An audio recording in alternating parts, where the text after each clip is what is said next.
తిరిగి BCN news కి స్వాగతం. పశ్చిమ గోదావరి జిల్లా నరసాపురం స్టీమర్ రోడ్లో రాష్ట్ర విద్యుత్ శాఖ ఆధ్వర్యంలో పీఎం సూర్యాగర్ యోజన సోలార్ పథకంపై అవగాహన సదస్సు ఏర్పాటు చేశారు. పశ్చిమ గోదావరి జిల్లా నరసాపురంలో superintendent of engineer Harinath Babu, executive engineer Madhukumar ఆధ్వర్యంలో సోలార్ వినియోగదారులకు అవగాహన కల్పించారు. ఈ అవకాశాన్ని వినియోగించుకోవాలని కోరారు. దీనికి ప్రభుత్వం సబ్సిడీ కూడా ఇస్తుందని, బ్యాంక్ లోన్ సదుపాయం ఉందని ఎస్సీ వివరించారు. ఈ అవకాశాన్ని ప్రతి ఒక్కరూ వినియోగించుకోవాలని, దీనివలన వినియోగదారుడి డబ్బు ఆదా అవుతుందన్నారు. ఈ సదస్సుకు ఏడీ ఓంకార్, ఏఈ, విద్యుత్ శాఖ సిబ్బంది పాల్గొన్నారు. మనం ఈరోజు మీట్ అయినందుకు ఈ పీఎం సూర్యాగర్ వాళ్ళ ప్రధానమంత్రి గారి పథకం ప్రజల్లోకి తీసుకెళ్ళటానికి అమోఘంగా పబ్లిసిటీ ఇవ్వడానికి మనం ఏర్పాటు చేసుకున్నాము. దీంట్లో ఏంటంటే సోలార్ రూఫ్ టాప్ పథకాన్ని వినియోగదారులకు అందుబాటులో తీసుకెళ్ళటానికి మనం సబ్సిడీ రూపేణ కిలోవాట్కి 30,000 రూపాయలు చొప్పున సబ్సిడీ ఇవ్వటం జరుగుతుంది.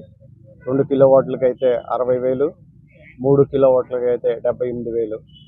ఇది సబ్సిడీ రూపేణ కన్జ్యూమర్కి ఇమీడియట్గా బ్యాంక్ అకౌంట్లో రెమిటెన్స్ అయ్యేటట్టుగా చూస్తున్నాము. అలాగే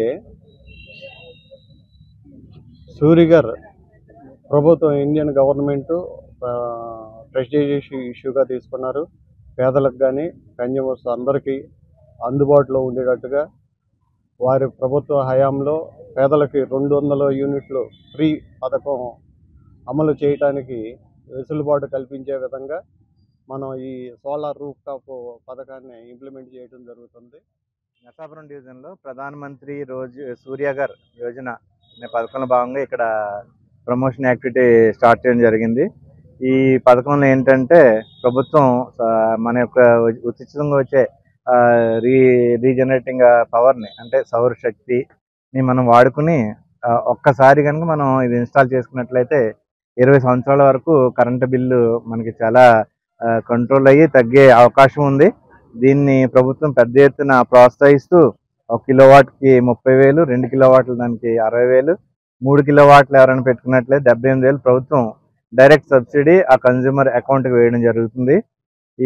ఇందులో నరసాపురం డివిజన్ని ఒక ఆదర్శమైనటువంటి ఒక డివిజన్గా మార్చడానికి మేము ఇటువంటి ప్రమోషన్స్ అన్ని చేస్తున్నాము.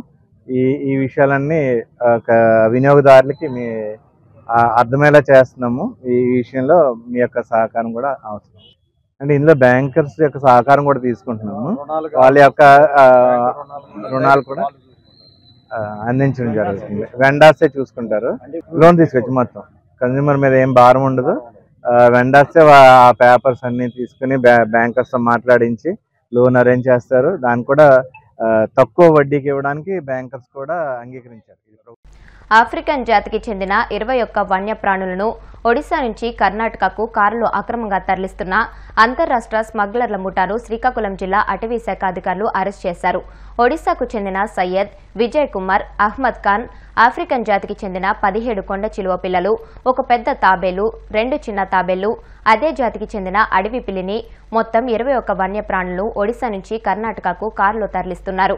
ఇచ్చాపురం చెక్పోస్ట్ వద్ద అటవీ శాఖ అధికారులు తనిఖీలు చేపట్టగా కారులో వన్యప్రాణులున్నాయి. కారును సీజ్ చేసిన అధికారులు అందులో ఉన్న వన్యప్రాణులను స్వాధీనం చేసుకుని 3 నిందితులను అరెస్ట్ చేశారు. అనంతరం ఆ వన్యప్రాణులను విశాఖ జూకు తరలించారు. ప్రకాశం జిల్లా ఎర్రగొండపాలెం ఎమ్మెల్యే చంద్రశేఖర్ కూటమి ప్రభుత్వం పూర్తిగా విఫలమైందని విమర్శించారు. తాడేపల్లిలోని కేంద్ర కార్యాలయంలో నిర్వహించిన మీడియా సమావేశంలో ఎమ్మెల్యే చంద్రశేఖర్ మాట్లాడుతూ ఇచ్చిన హామీలను ప్రభుత్వం నెరవేర్చలేకపోయిందన్నారు. ప్రతిపక్షం ఎక్కడ ప్రశ్నిస్తోందని భయంతోనే బడ్జెట్ సమావేశాలకు ఆహ్వానించలేదని చంద్రశేఖర్ కూటమి ప్రభుత్వంపై విమర్శలు గుప్పించారు. అలానే వేధింపులకు పాల్పడుతుందన్నారు. ఈ 6 నెలల్లో చేసినటువంటి ఈ కూటమి ప్రభుత్వ తప్పుల్ని సమర్థవంతంగా బయటకు తీసుకురాగలిగింది. ఈ రాష్ట్రంలో జరుగుతున్నటువంటి అరాచకం, నరమేధం, ఆర్థిక దోపిడీ విపరీత ధోరణిలో ఏ విధంగా జరుగుతుందో ఈ 5 నెలలు 6 నెలల్లోనే ప్రజలు పెద్ద ఎత్తున పసిగట్టారు. కాబట్టే వారిని ప్రశ్నించడం మొదలుపెట్టారు. ఈ ప్రశ్నించడానికి కారణం ఏంటి?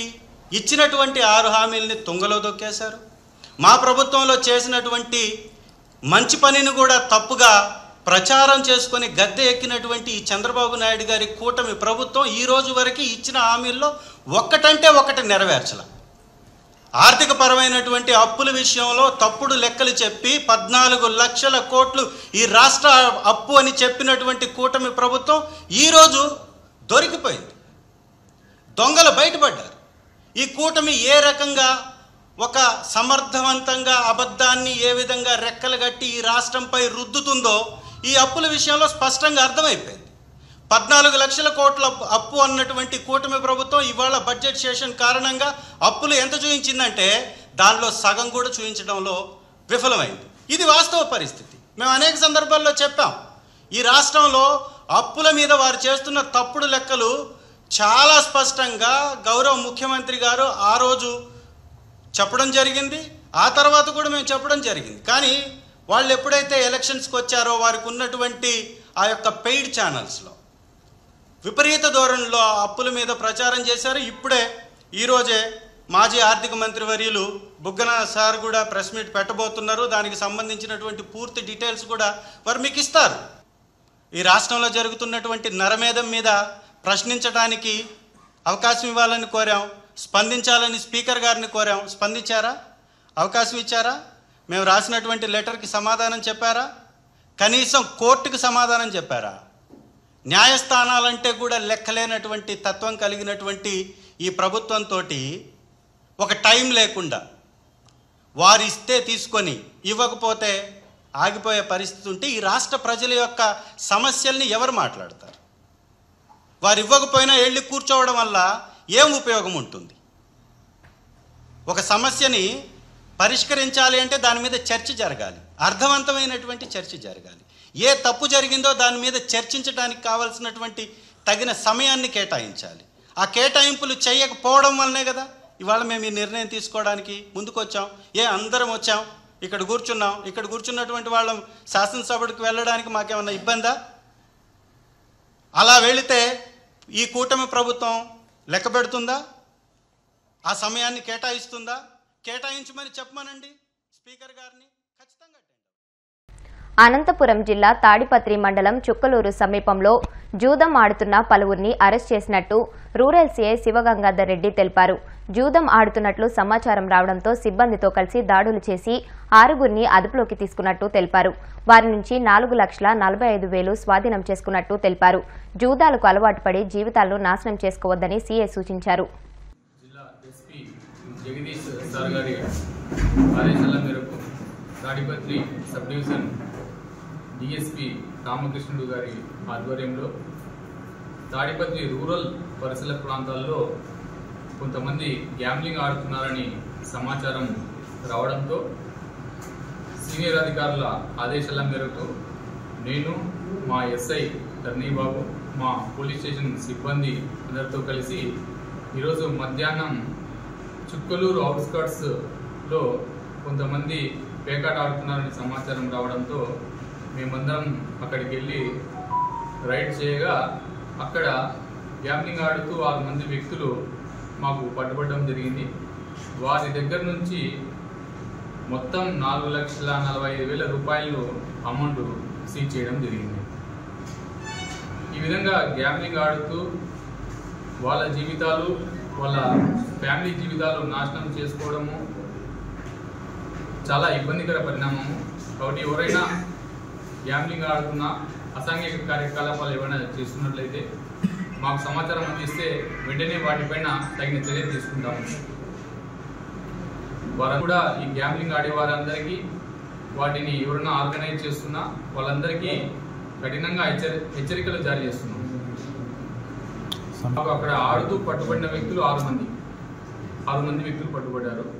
వారి దగ్గర నుంచి 4,45,000 రూపాయలు. వార్తలు ముగించే ముందు ముఖ్యాంశాలు మరొకసారి. విశాఖ మెట్రో రైలు ప్రాజెక్టుపై మంత్రి నారాయణ శుభవార్త. త్వరలోనే మెట్రో రైలు ప్రాజెక్టును ప్రారంభించనున్నట్టు స్పష్టం.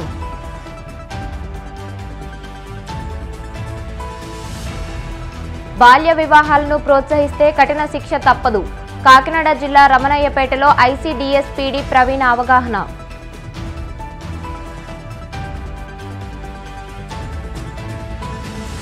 నర్సాపురంలో పీఎం సూర్యఘర్ యోజన సోలార్ పథకంపై అవగాహన, ప్రజలు సద్వినియోగం చేసుకోవాలంటూ అధికారుల అవగాహన.